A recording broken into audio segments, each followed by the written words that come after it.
வணக்கம், நான் உங்கள் அழகன். குகேஷ் இன்னைக்கு உலகமெல்லாம் ஒரு மந்திர சொல்லா மாறி இருக்கு. உலகமே தூக்கி வச்சு கொண்டாடுற அளவுக்கு கொண்டாடிட்டு இருக்காங்க.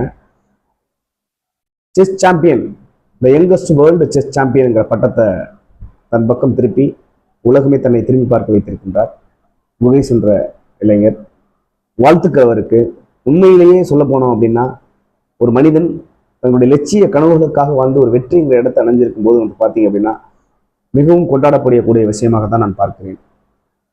2017 ஒரு வீடியோவில் அவர் தன்னுடைய கனவு என்னன்னு கேட்கும்போது பார்த்தீங்க அப்படின்னாக்கா, வேர்ல்டுல யங்கஸ்ட் செஸ் சாம்பியனா வரணும் அப்படிங்கிறது என்னோட நோக்கம், என்னோட லட்சியம் அப்படின்னு அவர் சொல்றாரு.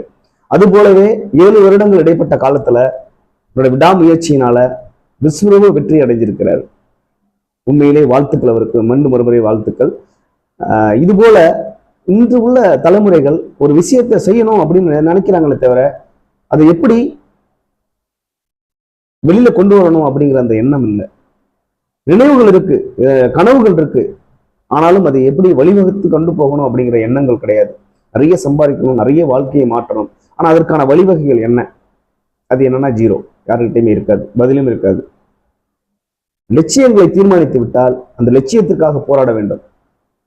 1% கூட தன்னுடைய லட்சியத்திலிருந்து பின்வாங்க கூடாது.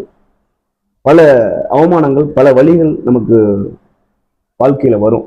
அதெல்லாம் கடந்து அந்த வாழ்க்கையில நம்ம ஜெயிக்கிறோம் பார்த்தீங்களா, அதுதான் நம்மளோட சக்சஸ். நம்ம ஜெயிச்ச பிறகுதான் அந்த உலகம் நம்மளை கொண்டாடும்.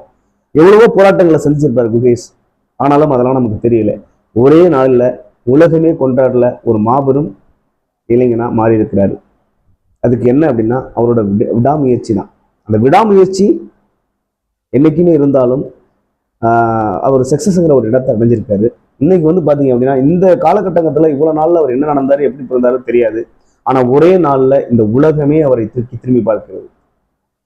கனவு காணுங்கள், ஆனாலும் உங்க கனவுகளின் லட்சியத்தை அடைவதற்காக சிறந்த பயணமாக மாற்றிக்கொள்ளுங்கள்.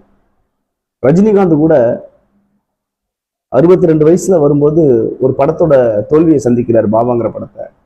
அந்த பாபாங்கிற படத்தை தோல்வியை சந்திக்கும் போது அவர் துவண்டு போகாம அடுத்த கட்டத்துக்கு போறாரு. என்னால முடியும் அப்படின்னு சொல்லிட்டு அடுத்த வருஷமே ஒரு படத்தை சந்திரமுகின்னு கொடுத்துட்டு, சந்திரமுகி பாத்தீங்க அப்படின்னா 125 நாள் பிளாக் பஸ்டர் மூவி. அந்த மாதிரி ஒரு படத்தை கொடுத்துட்டு இன்னமும் 74 வயசுலையும் தனக்கான ஒரு இடத்தை தக்க வச்சுக்கிட்டு இருந்துட்டு இருக்காரு. இன்னும் யாராலையும் முடியுமா என்னன்னு தெரியல.